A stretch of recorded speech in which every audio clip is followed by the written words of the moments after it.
Music by Amarjeet सोनी।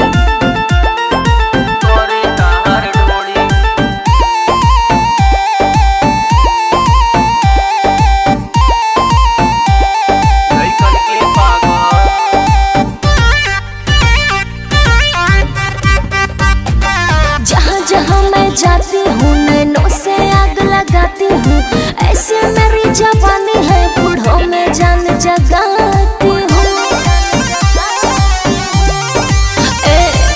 जहाँ जहाँ मैं जाती हूँ नैनों से आग लगाती हूँ, ऐसे मेरी जवानी है बूढ़ों में जान जगाती हूँ। कोई कहे ऊपर की रानी, कोई कहे फुलझड़ी फुलझड़ी फुलझड़ी। लइकन के पागल, लइकन के पागल, लइकन के पागल तू का करबो करे ताहार ढोड़ी। लइकन के पागल तू का करबो करे ताहार ढोड़ी।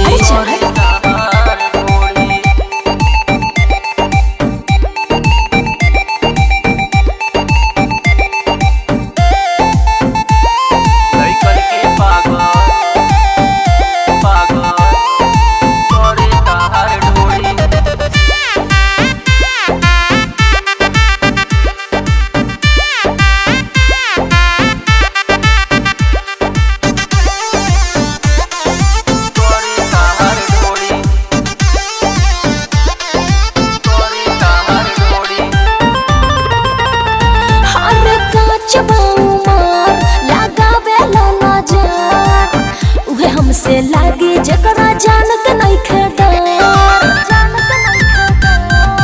जान तुहर मुस्काना कोइले बा दीवाना। अच्छा एक बेरी हाँ कही तो खोल दी खजाना। हमरा टेंशन में रहबो बबुआ धोली कमजोरी कमजोरी कमजोरी।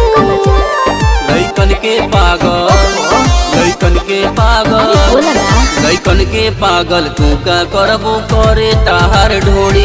लइकन के पागल तू का करबो करे ताहार ढोड़ी।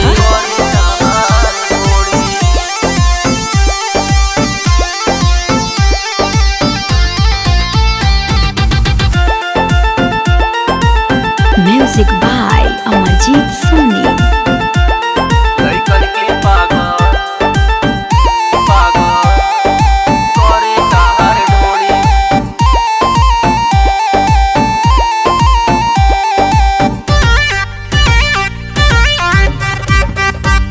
मंजूल मनोज विकास तू हो अनिल गड़ास, सट के बहाना जानो लायकिन के पास।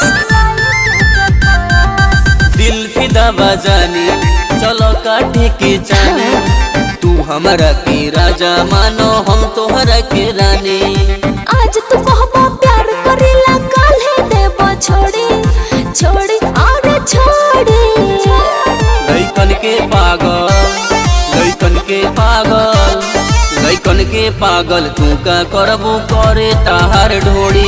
लइकन के पागल तू का करबो करे ताहार ढोड़ी। जहाँ जहाँ मैं जाती हूँ नैनों से आग लगाती हूँ, ऐसे मेरी जवानी है बूढ़ों में जान जगाती हूँ।